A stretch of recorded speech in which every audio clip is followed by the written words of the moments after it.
День за днем корреспонденты нашего канала следят за событиями в республике и за ее пределами. О самых главных из них расскажем в ближайший час. Вы смотрите итоговую программу «Якутия. День за днем». Меня зовут Иван Лазаренко, и вот о чем мы поговорим сегодня. Турнир по вольной борьбе памяти Дмитрия Коркина проходит в столице республики. Расскажем, как готовились к соревнованиям и кто уже завоевал заветные медали. География спортсменов-участников очень большая, обширная. Такие страны, как Канада, Куба, Америка, Япония привезли своих, не самых лучших, но очень сильных спортсменов. Мусорный вопрос по-прежнему стоит очень остро. Изменится ли ситуация со сменой руководства регионального оператора? Разрабатываем дорожную карту, чтобы стабилизировать в целом график вывоза мусора. Два района республики провалили программу по переселению граждан из ветхого и аварийного жилья и остались без финансирования. Мечты о долгожданном комфортном жилье для кого-то так и останутся мечтами? Или есть шанс все-таки пожить в нормальных условиях? Всегда умта ходила, и то замерзала умтах. Летом, когда не топят, еще холоднее, потому что вода постоянно стоит и летом, и зимой. На 14 площадках в Якутске и Нерюнгри прошел чемпионат по профессиональному мастерству среди людей с ограниченными возможностями здоровья «Обилимпикс-2019». 134 конкурсанта со всей республики боролись за право представлять Якутию на всероссийском конкурсе. Я бы хотела в будущем открыть свой ресторан, и вообще в дальнейшем у меня большие цели. Мне кажется, что такие чемпионаты очень влияют на дальнейшую жизнь. Крупнейший в России форум в сфере сельского хозяйства, агропромышленная выставка «Золотая осень» прошла в Москве. Чем столичных жителей и гостей удивляли якутяне? Это как будто сочетание нескольких разных вкусов. То есть ты сразу пробуешь, ты понимаешь, что это мясо, ты не можешь ответить на вопрос, какое. Взяли бы себе вот домой угостить? Возьму.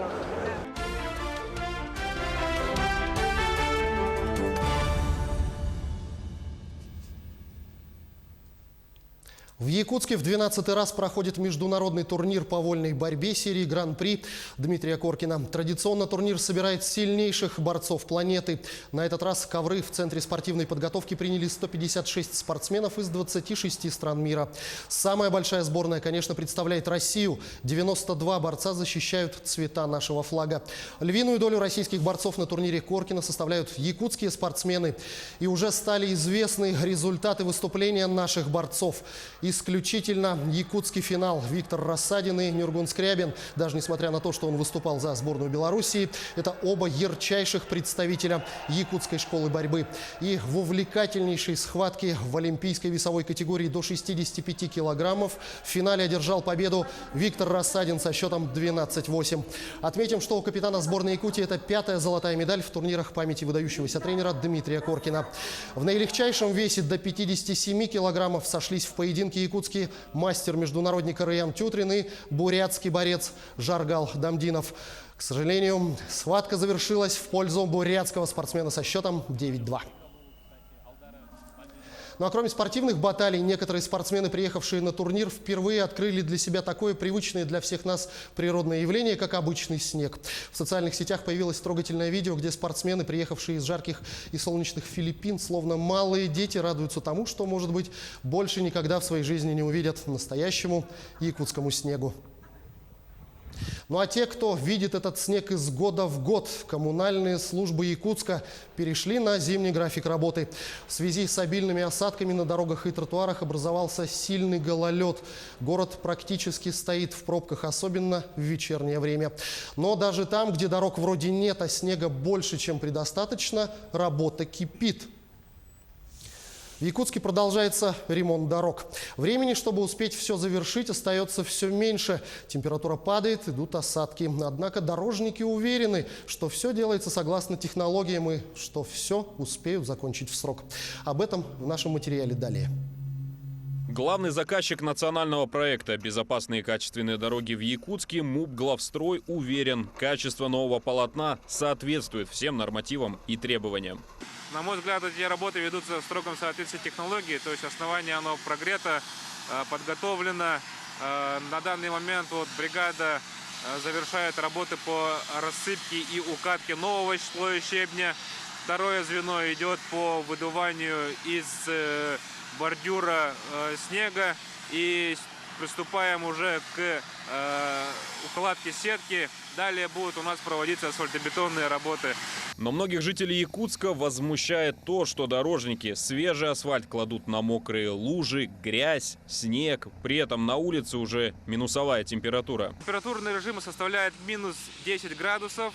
Количество осадков должно быть не более 5 миллиметров. Сегодня нам предоставляют информацию, что количество может достигнуть 1 миллиметра, но вряд ли такое случится, потому что температура и погода, она уже меняется. Да, погода меняется только в худшую сторону. Ночью температура опускается до минус 10 градусов, что уже не по нормативам. Хотя заказчик и говорит, что заставляет переделывать работы подрядчиков, но на деле это очень сложно проверить. Встает вопрос добросовестности подрядчика. Мы заставляем вот это все, чтобы работу выполнили. Если же участки будут выполнены без соблюдения технологий, будем производить вырубку этого покрытия и проверять на качество уплотнения. Самое главное — это добиться степени уплотнения. Сейчас дорожные работы ведутся на нескольких оставшихся участках. Ларионово — асфальтирование и благоустройство, Хатынь-Юрякское шоссе — установка бордюров, Пилотов и Ивана Орбиты — асфальтирование. При этом на некоторых улицах не успевают провести благоустройство, и эти виды работ переходят на следующий год. Хатынь-Юрякское шоссе часть перейдет Петра Алексеева, Жирницкого, Красильникова. Если судить по объемам финансирования, то самые дорогие участки в Якутске забрал подрядчик «Дорис». Хатынь-Юрякское шоссе более 244 миллионов рублей, Жарницкого 130 миллионов, Петра Алексеева 115 миллионов рублей и улица Ларионова 100 миллионов рублей. Подрядчик «Сахатрансстрой». При этом освоение денег на данный момент составляет лишь 30%, а до истечения контракта остается менее 3 недель. Василий Раченко, Сусанна Рожина, Семен Семенов, Якутск. День за днем. И, по всей видимости, очень большие надежды на обильный снегопад возлагают коммунальщики, ответственные за вывоз мусора из столичного микрорайона Стерх. Мусорные баки стоят переполненные уже несколько дней. Вокруг них уже начинает появляться стихийная свалка. Обеспокоенные жители бьют тревогу и обращаются в надзорные органы. Очень хочется верить, что скорейшее благополучное разрешение этой ситуации произойдет. И чтобы снег, который ассоциируется с чистотой и свежестью, не стал для нерадивых коммунальщиков причиной сказать: мусор? Какой мусор? Посмотрите сами. Снег, чистота, красота-то какая. Но проблема с вывозом мусора остро стоит не только в Якутске, но и в других районах республики. Чтобы хоть как-то решить этот вопрос, недавно была произведена смена руководства Якутск-Экосети, рекоператора в центральной зоне. Насколько эти меры стали эффективны и как борются с мусором в других районах, выясняла Сусанна Рожина. Новая метла по-новому метет. Именно эту пословицу можно применить в отношении нового руководства Якутск-Экосети. Они уже меняют схему вывоза мусора, увеличивают количество новой техники, заключают договора с другими предприятиями, работающими в центральных районах республики по вывозу мусора. Разрабатываем дорожную карту, чтобы стабилизировать в целом график вывоза мусора. С одной стороны, хочу отметить, что есть общее понимание у руководителей муниципальных образований о том, что необходимо вести планомерную совместную работу, именно в том числе по изменению социального восприятия жителей нашей республики именно к обороту твердых коммунальных отходов.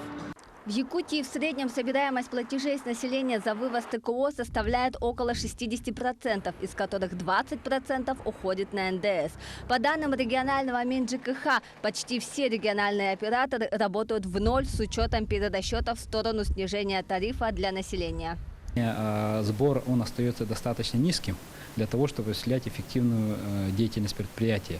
На сегодня, допустим, рекоператор центральной зоны испытывает финансовые сложности в деятельности, да, из-за того, что уменьшились поступления, и поэтому мы их финансово-хозяйственную деятельность также рассматриваем для того, чтобы не было таких серьезных проблем. Чтобы как-то решить эту проблему с низкой собираемостью, региональные операторы наращивают базу плательщиков, в основном за счет юридических лиц. Рекоператоры на сегодня принимают меры для того, чтобы увеличивать именно процент сбора путем заключения договоров с другими ресурсоснабжающими организациями, со сбытовыми организациями, которые работают на всей территории республики.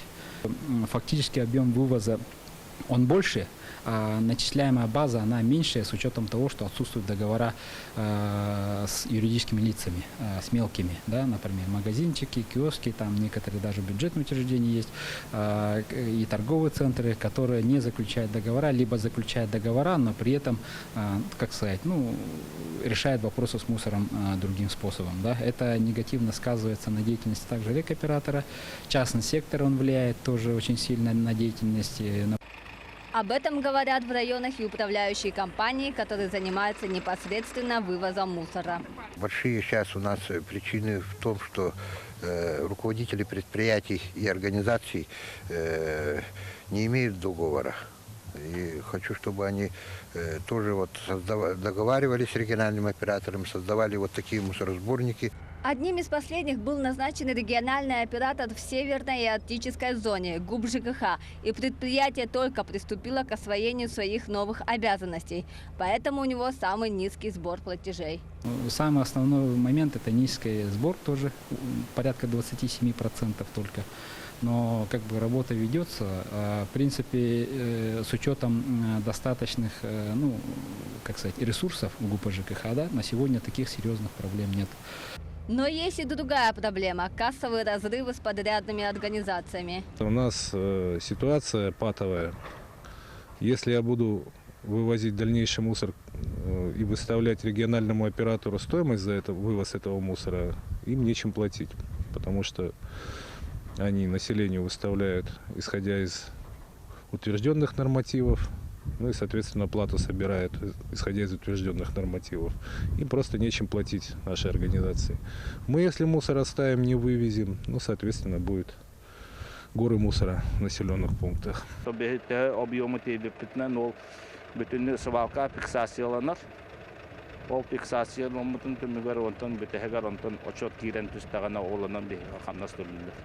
И такая аналогичная ситуация складывается почти во всех районах, особенно на севере. На юге Якутии ситуация получше. В Нерюнгри особых нареканий к работе регионального оператора от жителей нет, чего не скажешь про другие районы.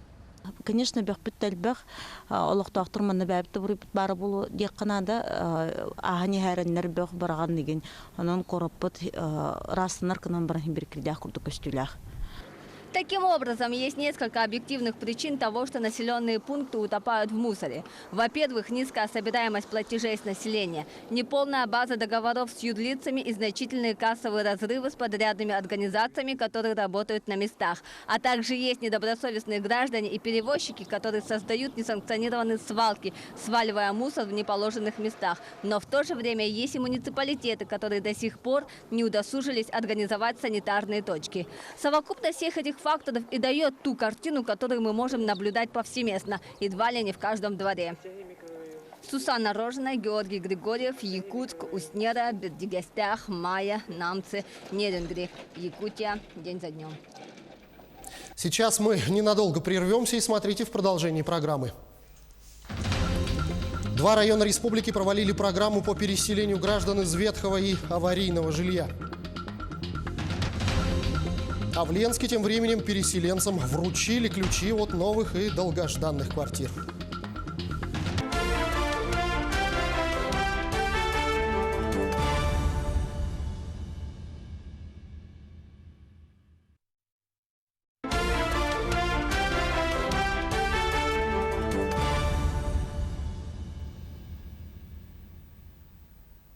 Мы продолжаем. В Ленске владельцев аварийного жилого фонда поздравили с предстоящим новосельем и вручили ключи от новых квартир. Началась реализация первого этапа программы по переселению из ветхого и аварийного жилья. Пока к переезду готовятся участники, выбравшие механизм программы «Квартира на вторичном рынке». Напомню, что в нашей республике самый объемный аварийный жилой фонд среди всех регионов России. А Ленск, в свою очередь, самый крупный населенный пункт республики с самым большим объемом ветхого жилья. Поэтому к нему особое внимание. Успевают ли расселить запланированный в этом году аварийный жилфонд, узнавала Анна Кожевникова. Дом – это основная среда обитания человека, и каждому хочется, чтобы его жилище было уютным и уж точно не с перекошенными стенами и крышей, сквозь которую может пойти дождь. А именно так выглядит жизнь многих владельцев аварийного жилфонда. К примеру, семья Алмазбека Калмаматова проживает в одном из самых старых домов Ленска. Эти двухэтажки были построены в середине минувшего столетия, еще с печками и удобствами во дворе. Сейчас практически все жильцы самостоятельно оборудовали санузлы. В квартире у Алмазбека даже есть горячая вода, но только у него и соседа, рассказал хозяин. У остальных только ХВС. В домах проведено централизованное отопление, но остаются еще печки. А сейчас, кто-то убрал печка, кто-то не убрал. У нас мы печку убрали, а вытяжка стоит у нас. А в нижнем этаже есть печка. Но когда они топят, у нас тепло. В прошлом году было прям сильный дождь, даже не в подъезде, даже в квартире. Хозяйка же жалуется на сырость. Не только из-за подтекающей крыши. Над окном и в углу кухни образовалась плесень из-за неправильно проведенной системы водоснабжения. Здесь все приспособлено. Жильцы хоть как-то оборудовали удобства, чтобы приблизить свои квартиры к комфортным условиям. Но для этой семьи все стеснения закончены. Они пакуют чемоданы.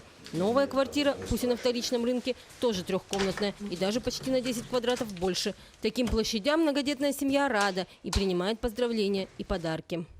Его сын подарил из свою копилку, желтую монету набрал и золотое ведро. Квартира, в которую заедет семья Калмаматовых, находится близко к образовательным учреждениям, которые посещают дети. Школу видно из окна, а детский сад младшего сына тоже неподалеку. Обладателями нового жилья 8 октября стали еще 5 семей. Глава города в торжественной обстановке вручил ключи и символические подарки новоселам. Как рассказал Александр Харунов, практически все аукционы на приобретение квартир на вторичном рынке подходят к завершению. В скором времени эти участники программы смогут отмечать новоселье. На подходе и компенсационные выплаты.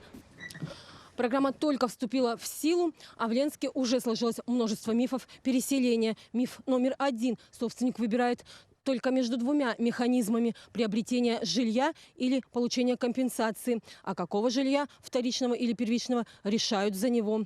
И то право имеет не каждый, потому что должно быть процентное соотношение между приобретаемым жильем и компенсацией – 80% и 20% соответственно. Нет, это не так по одной простой причине, что на сегодняшний день, собственник сам определяет тот механизм, который его устраивает.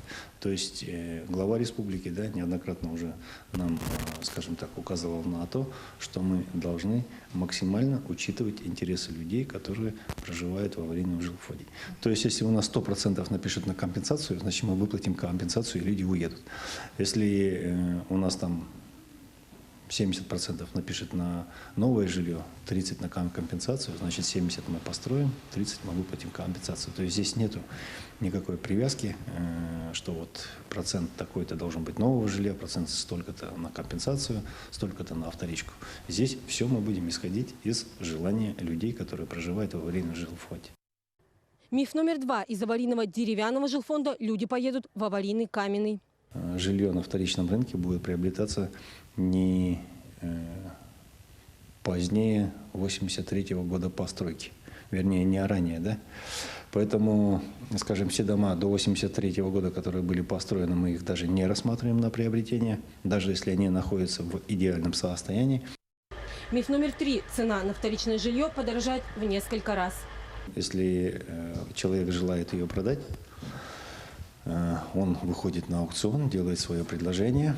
И если на аукционе будет участвовать 2, 3, 4 квартиры, то есть собственника, которые хотели бы продать вторичное жилье, то мы будем приобретать жилье то, где собственник предложит наименьшую цену. Миф номер 4. Все деревянные дома в центре снесут уже в 2020 году. Поэтому стоимость на аварийный жилфонд возросла в 1,5, а то и 2 раза. Но на следующий год заявлены совершенно иные объемы. Программа будет действовать еще 5 лет. Это 123 тысячи квадратных метров или 2100 квартир, что составляет 80% от всего деревянного фонда Ленска. В этом году снесут 16 домов. Это 214 квартир, 30 из них поедут во вторичное жилье, 29 получат компенсацию, а 155 – новостройки. Потому что жильцы так решили и выбрали такой механизм реализации программы. Анна Кожевникова, Виталий Андреев, Ленск. Искренне хочется порадоваться за новоселов, наконец-то получивших долгожданное и комфортное жилье. А вот средства муниципальных образований, которые в срок не смогли отработать по адресной программе переселения граждан из аварийного жилья, будут перераспределены в другие районы. Об этом в начале недели на совещании в режиме видеоконференции с главами улусов заявил руководитель региона Айсен Николаев. В список попали Сунтарский и Нерюнгринский районы, которые не выходят из программы, но смогут воспользоваться финансированием только в следующем году. Между тем, до конца года их средствами смогут воспользоваться Хангаласский, Чурапчинский и Таттинский улусы, которые в срок справились со своей задачей. Ульяна Шагина о несбывшихся надеждах простых граждан. Единственное желание жительницы поселка Усть-Мая Марии Семеновой – дожить до того дня, когда она переедет в теплое и светлое жилье. Вода под домом, где проживает ветеран тыла по адресу Первомайская, 30, стоит зимой и летом. Так что унты для нее являются круглогодичной домашней обувью. Летом всегда унта ходила, и то замерзала в унтах. Летом, когда не топят, еще холоднее, потому что вода постоянно стоит и летом, и зимой. А зимой замерзает, у меня ванной минус 10, коридоры минус 5 на полу. Ждем переселения, каждый раз переселение ждем, как Богу молимся.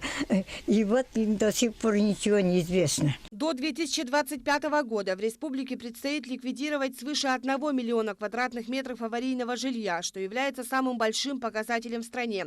На эти цели помимо регионального бюджета будут направлены и федеральные средства в размере 60 миллиардов рублей. И еще 18 миллиардов регион получил в качестве дополнительных средств.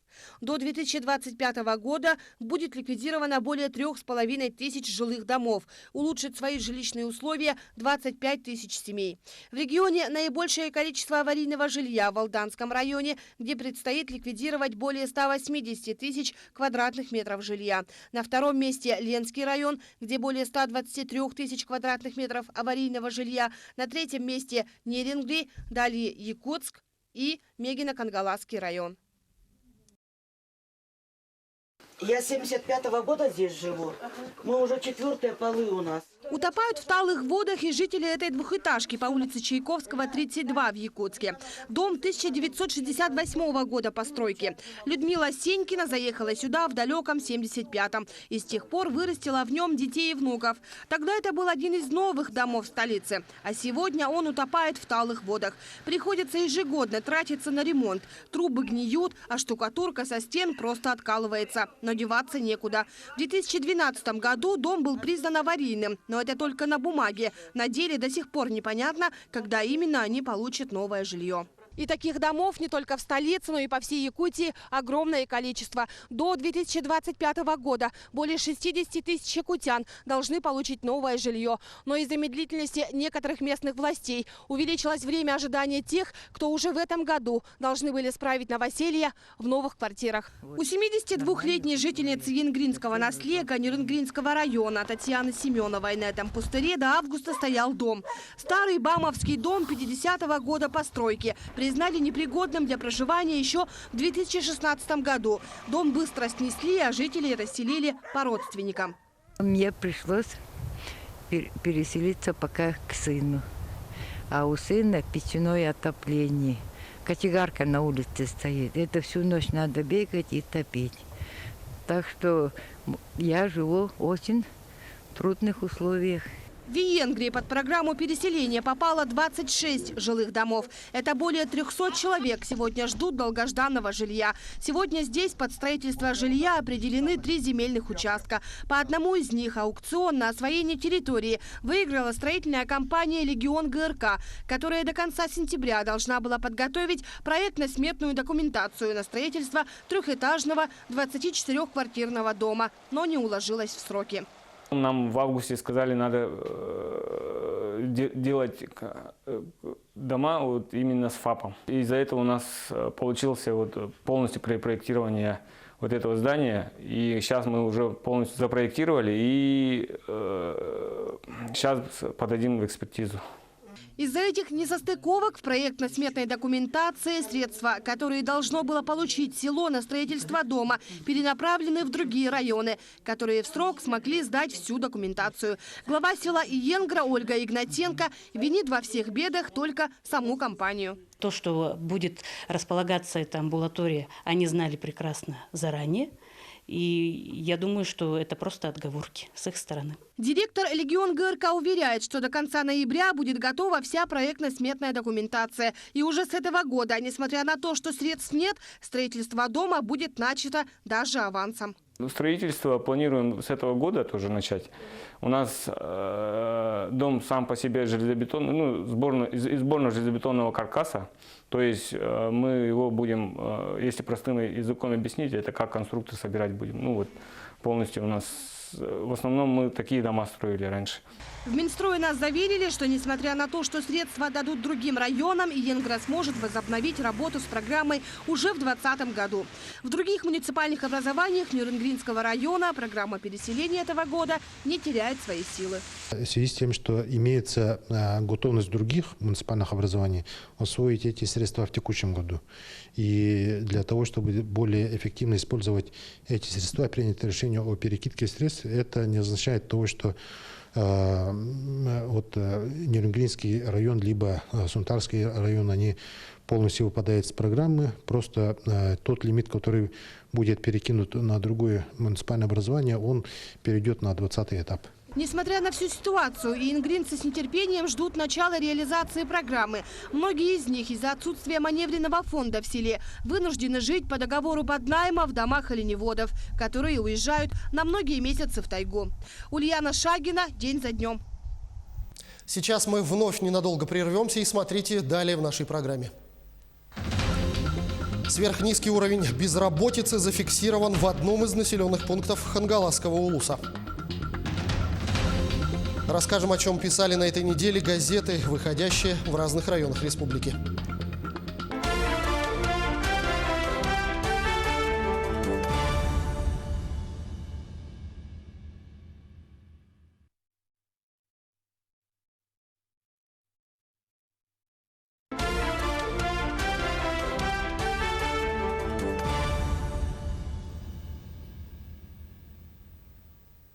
Мы продолжаем. Сверхнизкий уровень безработицы зафиксирован в одном из населенных пунктов Хангаласского улуса. В селе Ой, по данным районного центра занятости населения, процент нетрудоустроенных граждан составляет чуть больше 1% от общего количества жителей. Какие факторы способствовали снижению уровня безработицы в селе, узнавала Виолетта Засимова. В селе Ой на данный момент проживает 2882 человека. Из них 37 человек стоят на учете в Центре занятости населения. И то это люди предпенсионного возраста, вахтовики и инвалиды. Конечно, одним из факторов, влияющих на уровень безработицы в селе, является близкое расположение города Покровска. Многие сельчане ездят на работу туда. Но также в селе Ой создана благоприятная атмосфера для открытия своего дела. Ведь здесь функционирует единственный в Улусе бизнес-инкубатор для начинающих предпринимателей. Бизнес-инкубатор села Ой открыл свои двери в сентябре 2016 года. Одноэтажное здание с 6 офис-боксами было построено на средства из республиканского бюджета по линии Министерства предпринимательства, а также при поддержке района Инослега. В данный момент все 6 офис-боксов заняты начинающими предпринимателями. Они могут базироваться в здании бизнес-инкубатора не более 3 лет, затем отправляются в свободное плавание. При этом оплата за аренду помещения, а также за электроэнергию и тепло производится по льготной ставке. Остальное возмещает наследная администрация. Владислав Пермяков стал резидентом бизнес-инкубатора совсем недавно. Он только обосновался в выделенном ему помещении и на днях должен запустить собственную доставку чистой питьевой воды. Чтобы закупить необходимое оборудование для своего бизнеса, он заключил с государством социальный контракт, а также получил субсидию Центра занятости населения. Всего вышло около 350 тысяч рублей. Но здесь все равно в населении вода нужна. У нас 3000 человек живет. Нет у нас своей чистой воды. А так с Покровска эта доставка вовремя все равно не приводит. Социальный контракт могут заключить и люди с ограниченными возможностями. Так, житель села Григорий Савин в 2017 году получил средства в размере 185 тысяч рублей на развитие своего домашнего бизнеса по пошиву изделий из натуральной кожи. Самое главное, купил производственную машину, манекены. Также приобрел материал, кожу, самую качественную на заказ. Ну и столы, стулья. Всякие материалы, детали. Итак, 3 фактора, положительно повлиявшие на снижение уровня безработицы в селе Ой. Близость райцентра, благоприятная атмосфера для открытия бизнеса благодаря работе бизнес-инкубатора и поддержке со стороны наследной администрации и осведомленность граждан о видах социальной поддержки со стороны государства. Виолетта Засимова, Федор Тарасов, Якутия. День за днем.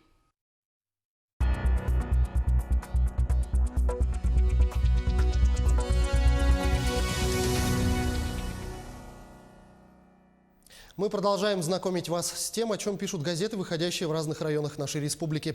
О самом интересном расскажем прямо сейчас. В газете «Алданский рабочий» опубликовано интервью с генеральным директором золотодобывающей компании «Селигдар» Ольгой Симоновой о производстве предприятий на территории Алданского района. Ольга Симонова рассказывает о экологической политике, которая ведется при работе. Ответственное отношение к окружающей среде сегодня – это важный элемент политики современных промышленных компаний, которые от слов уже давно перешли к их практической реализации. На предприятии в целом очень серьезно поставлена работа очистки атмосферного воздуха. Также очень большое внимание уделяется вопросу утилизации промышленных и бытовых отходов. В преддверии нового сезона Государственного концертного оркестра Якутии, который начнется в ноябре, концертом в честь 90-летия Александры Пахмутовой руководитель Государственного концертного агентства Якутии Юлия Швецова рассказала о том, какими событиями было ознаменовано для оркестра минувшее лето, о гастрольных планах и концертах, на которые музыканты ждут алданцев. В преддверии Дня работников сельского хозяйства и перерабатывающей промышленности с 9 по 12 октября в Москве прошла 21-я российская агропромышленная выставка «Золотая осень-2019». Крупнейший смотр достижений сельского хозяйства. Об этом сообщает газета «Вести Верхоянья». В этом году участие принимает делегация якутских производителей меда, чая и рыбы. Делегацию республики возглавляют заместитель председателя правительства республики Денис Белозеров и министр сельского хозяйства Александр Атласов. В газете Алекминского района опубликовано интервью на вопросах демографии с главным врачом Алекминской центральной районной больницы Марфой Бурцевой. Главный врач рассказывает, какие цели ставят перед собой алекминские медики для улучшения демографической ситуации в районе. В статье рассказывается о нововведениях, которые направлены для улучшения работы с пациентами. Для оказания высокотехнологической медицинской помощи центральная больница пошла на риск и приобрела в кредит компьютерный томограф стоимостью 26 миллионов рублей. Также в номере от 4 октября публикуется интервью с молодым учителем из села Токка Валерием Баишевым, который стал обладателем гранта президента России за высокие достижения в педагогической деятельности. В начале 2019-2020 учебного года Министерство просвещения России определило список лучших учителей, обладателей гранта президента России за высокие достижения в педагогической деятельности. Главное – это люди, утверждает генеральный директор акционерного общества «Колымская судоходная компания» Василий Поляков в интервью «Колымских новостей». Речники Верхней Колымы еще не завершили навигацию, но предварительные итоги этого сезона подведены, и они положительные. Главной трудностью этой навигации стали низкие уровни воды в Колыме. Но, несмотря на это, работники предприятий выполнили все договорные обязательства и доставили грузы потребителям из близлежащих районов Якутии, Магаданской области и Чукотского автономного округа. 10 октября завершилась декада, посвященная пожилым людям. В Верхнеколымском районе в эти дни прошло множество мероприятий. Школьники в райцентре и селах провели акции по оказанию практической помощи пожилым людям. Предприятия и организации провели дни открытых дверей. Состоялся традиционный шахматно-шашечный турнир и различные концерты. Завершающим мероприятием декады стал вечер отдыха, на котором отдали дань уважения юбилярам и самой возрастной в Зырянке, но все еще энергичной 91-летней Акулине Слепцовой. В рамках программы обеспечения бесперебойного водоснабжения жителей Вилюйской группы улусов были доставлены 10 новых водовозок. Новые автоцистерны получены по программе развития систем водоснабжения на 2019-2024 годы. Средства на реализацию мероприятий данной программы выделены компании через целевой фонд будущих поколений в размере 150 миллионов рублей. Покупка новых водовозок решит давнюю проблему с перебоями в водоснабжении. Это радостное событие для всех наследников. Теперь доставка очищенной воды будет в разы быстрее и проще. Об этом сообщает газета «Мирнинский рабочий». В свежем выпуске нерюнгринской газеты «Индустрия Севера» рассказывается о модернизации школ и реализации национального проекта образования. В результате прошедшего муниципального конкурса в 6 нерюнгринских школах появилось новое современное оборудование для классов технологий. Открылись учебные исследовательские лаборатории, ресурсный центр военно-патриотического воспитания, а также начал реализовываться уникальный проект «Наше завтра», в результате которого дети не только смогут получить диплом о среднем образовании, но и по окончании 11 классов приобрести профессию врача, автослесаря, оператора ЭВМ или парикмахера. В этом же номере газета «Индустрия Севера» рассказывает о звездном десанте информационно-технологического лицея номер 24. О школьниках, которые, несмотря на свой юный возраст, уже стали известными на всю республику благодаря своим научным изобретениям. Ученик 10 класса Владислав Ижик стал призером международной конференции Milset Expo Sciences International. Вместе с ним над уникальным проектом в стенах работают и другие ребята. После каждой поездки на конкурс они привозят в копилку лицея очередные грамоты и дипломы всероссийских и международных конкурсов.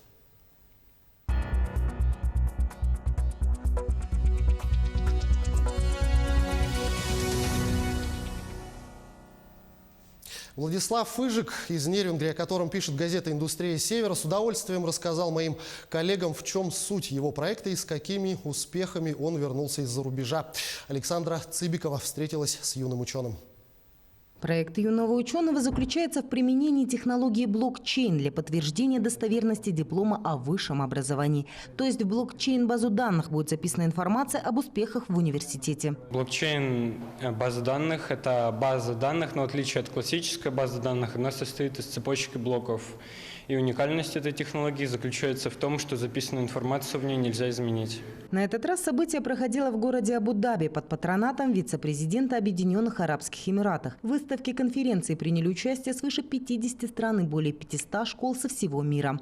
Владислав со своим научным руководителем Дандоком Галсановичем долго и кропотливо занимался, чтобы представить свой уникальный проект. Конечно, 80-90 даже процентов это заслуга самого Влада, что он такой трудолюбивый, способный. Ну и, конечно, вот Михаил Сергеевич, научный руководитель Сергей Иванович, мы только лишь направляли немного в нужную колею. Кирилл – близкий друг Влада. Они учатся вместе с 1 класса. За время работ сдружились и сейчас, уже выезжая на различного рода конференции, представляют свои научные проекты. Вот что он говорит о последней работе друга. Сама идея достаточно инновационная, очень важна в нынешнем обществе. Я думаю, трудна в реализации достаточно. И, в принципе, необходимо. Я очень рад за него, за то, что ему предложили такие возможности и продвижение в будущем. Со слов Юлии Николаевны, мамы Влада, он с детства уникальный ребенок. И она очень благодарна учителям ИТЛ, которые сразу разглядели в нем потенциал. Из-за постоянных работ над проектом и занятий с репетиторами дома Влад оказывается только под вечер. Но парень всегда находит время поговорить с семьей и обсудить, как прошел день.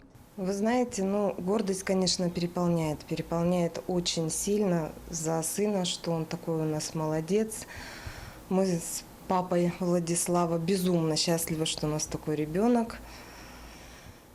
Значимо, конечно, вы знаете, каждая, куда бы он, на какую бы олимпиаду он ни поехал, где бы он ни участвовал, какие бы места он ни занимал, мы всегда поддерживаем его, всегда рядом с ним. Владислав представил практическую работу очень высокого уровня, поэтому его пригласили на учебу сразу 2 университета – Национальный университет Абу-Даби и Халифа Юниверсити. Специально для него в этих учебных заведениях были организованы экскурсии, где юноши рассказали о том, какие преимущества дает обучение в каждом из них. Александра Цыбикова, Захар Головин, Нерюнгри. Сейчас мы снова ненадолго прервемся и смотрите далее в программе. С 134 конкурсанта со всей республики боролись на чемпионате Обилимпикс-2019 за право представлять Якутию на всероссийском конкурсе. Золотая осень отшумела в столице страны. Чем якутяне удивляли москвичей на главном сельскохозяйственном форуме уходящего года.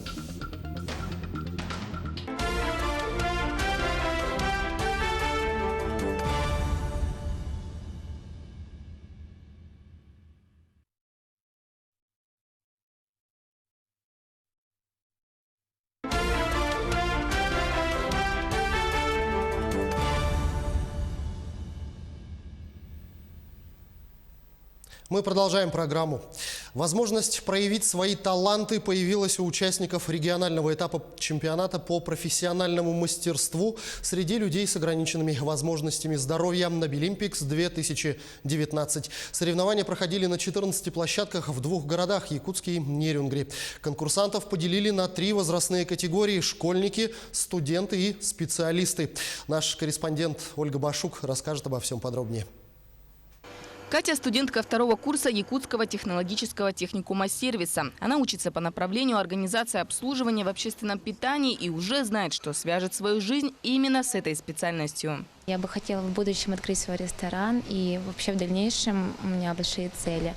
Мне кажется, что такие чемпионаты очень влияют на дальнейшую жизнь, именно по специальности, то, что техника разрабатывается, и поэтому это очень поможет в дальнейшем. В компетенции ресторанный сервис 5 студентов соревновались по 2 модулям – ресторан и бариста. Эксперты оценивали их внешний вид, умение общаться с посетителями и сервировать стол. Компетенции медицинский, социальный уход и лабораторный медицинский анализ провели в Якутском медицинском колледже. В каждой из этих компетенций по 6 участников – студенты Якутского и Алданского медицинских колледжей и Жатайского техникума. У меня есть таланты, которые я хочу продемонстрировать всем. Обязательно первое хочу занять место. Получила большой опыт от этого участия. Повторила то, что вначале нам учили, как его на лекции говорили. Компетенцию «Социальный и медицинский уход» провели на площадке Нерюнгринского медицинского колледжа. Психологическая обстановка на подобных мероприятиях немного напряженная, но конкурсанты смогли побороть волнение. С заданием справился нормально, только немного поспешил, не прочитал задание. Проблема. Тороплюсь. А для меня самое волнительное это было дождаться Обилимпикса. Очень волнительно, и я всего одну участницу воспринимаю как соперницу. Остальные не особо. С первым заданием справились. Чуть-чуть были, конечно, где-то такие волнительные моменты. Чуть-чуть там сбился, ничего. Так все интересно. Тем временем в колледже инфраструктурных технологий СВПУ провели компетенции веб-дизайн и информационная безопасность. В компетенции веб-дизайна ребята создают сайт на тематику «Жизнь театра». А в информационной безопасности ребята учатся защищать как локальную сеть для предприятия, так и в Linux-системы для защиты вхождения по ключам ИЦП. Сайт, а именно театральную страницу для привлечения молодежи, создал и один из участников чемпионата. Можно получить незабываемый опыт. Тут очень приветственные волонтеры, которые всегда помогут, подскажут, и можно потянуть какие-то знания, да еще и дают вот эту футболку, еще и бейджик в подарок. Вот это очень-таки приятно. На следующий год я тоже думаю прийти в Обилимпикс для набора опыта, естественно, для получения каких-то призовых мест. Не только студенты, но и 10 школьников с ограниченными возможностями здоровья соревновались в компетенции мультимедийная журналистика. Они собирали материалы про сам конкурс, чтобы потом представить слайд-презентацию. Один из участников – Максим Ходорченко, школьник из поселка Усть-Нера Аймиконского района. Максим учится в 9 классе и уже начал задумываться о будущей профессии. Он хочет связать свою жизнь с журналистикой. Я в своем поселке Усть-Нера в ЦРДТ «Пегас» хожу на кружок мультимедийной журналистики, и меня пригласили на этот самый конкурс. Я согласился, хочется попробовать, скажем так, свои силы. Олимпиада возможностей. Именно так с латинского можно перевести слово «Обилимпикс». Как отмечают организаторы и эксперты чемпионата, это движение содействует дальнейшему трудоустройству выпускников с инвалидностью и вовлекает работодателей в инклюзивное образование. И чтобы их мастерство профессиональное позволило бы им наравне со здоровыми участниками, со здоровыми людьми также успешно работать. В региональном этапе чемпионата приняли участие 134 конкурсанта со всей республики. Оценивали их работу более 150 экспертов, специалисты образовательных учреждений, а также независимых экспертов от компаний, потенциальных работодателей. Якутия начала участвовать в национальном чемпионате по профмастерству в 2016 году. За последние 4 года количество компетенций увеличилось почти в 4 раза. И теперь у якутян появилось больше шансов показать свои таланты и мастерство на российском уровне. Ведь победители в каждой из 18 компетенций поедут представлять Якутию на российском этапе чемпионата Обилимпикс, который пройдет в Москве уже в ноябре. Ольга Башук, Джулус Иннокентьев, Якутия. День за днем. Герои известных видеоигр, аниме, фильмов и мультфильмов соберутся уже на 6-м ежегодном дальневосточном фестивале популярной культуры ЕКТ Гикфест. Предстоящее событие пройдет в это воскресенье в спорткомплексе Дахсун. Как участники готовились к этому мероприятию, узнавал Андрей Мухоплев. Илья участвует в конкурсе костюмов косплей с 2016 года. Первый перформанс был в костюме главного злодея из вселенной «Звездных войн» Дарт Вейдер. Оглядываясь в прошлое, он назвал свое творение, мягко говоря, не очень. После проигрыша пообещал себе, что станет настоящим косплеером и сделает что-то, от чего все будут в шоке.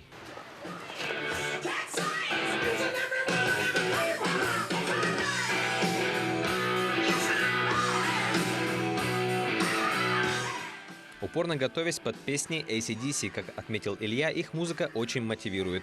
На следующий год он получил первое место в номинации «Самый узнаваемый косплей» с костюмом из все той же вселенной «Звездных войн». Антагонист – генерал Гривус. Желание каждого человека, который увлекается какой-либо вселенной или интересуется чем-нибудь, то что, представить себя в шкуре именно своего любимого персонажа, чтобы ты мог понять, что вот мой персонаж, кажется, может быть реальным.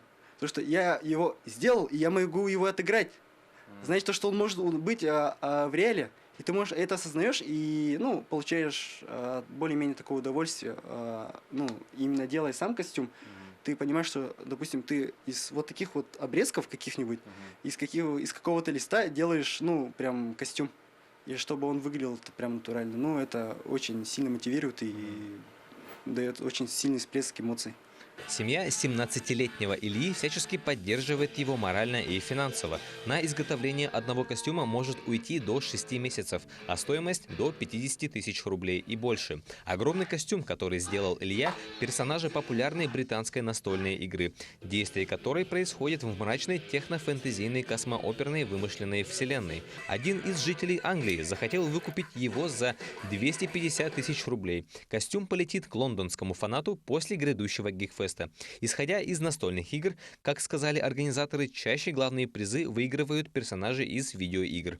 Перейдем из брутального к женственному. Анжелика пришла на первый Гикфест в 2014 году в образе Малефисенты и сразу стала призером. Набравшись опыта победителя и призера, через 3 года стала членом жюри и попала в группу организаторов Гикфеста. У кого есть персонажи, которыми они восхищаются, которыми бы они хотели быть, не в реале, а в фантазиях. Вот теми они становятся, и на один день получается. То есть это такой Новый год на один день, Хэллоуин. Это как бы, понимаете, вот в Америке же есть Хэллоуин. Для них это праздник, как Новый год, второй Новый год. А для нас это Гикфест. Гостями фестиваля станут популярный видеоблогер, автор комиксов из Санкт-Петербурга Денис Оптимистер и Григорий Аэропетян, известный как Альфа-Кот, член жюри костюмов «Косплей». Он является победителем международного конкурса косплееров Overwatch Cosplay Battle. А в Якутске он порадует своим внушительным косплеем знаменитого японского аниме «Гайвер». Андрей Мухоплев, Семен Семенов, Якутск.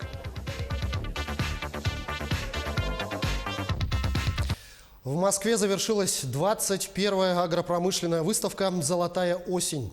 Это крупнейший в России форум в сфере сельского хозяйства. Здесь производители представляют свою продукцию и узнают о последних тенденциях в профессиональной области. В этот раз на выставку приехали 1500 компаний из 50 регионов России и стран ближнего и дальнего зарубежья.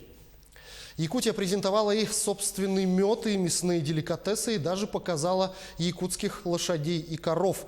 Что больше всего удивило жителей и гостей столицы, узнаем из материала Максима Кардозу. Анастасия Григорьева приехала на выставку «Золотая осень», да и в Москву впервые в составе делегации конезавода из Хангаласского улуса. Правда, девушку поразили не только Красная площадь и Воробьевы горы, но и коровы. И действительно, было чему удивиться. Аграрии со всей страны привезли на выставку в ВДНХ все самое лучшее. Красота коров, конечно, поражает. Мне вот это вот именно понравилось. У нас не совсем такие...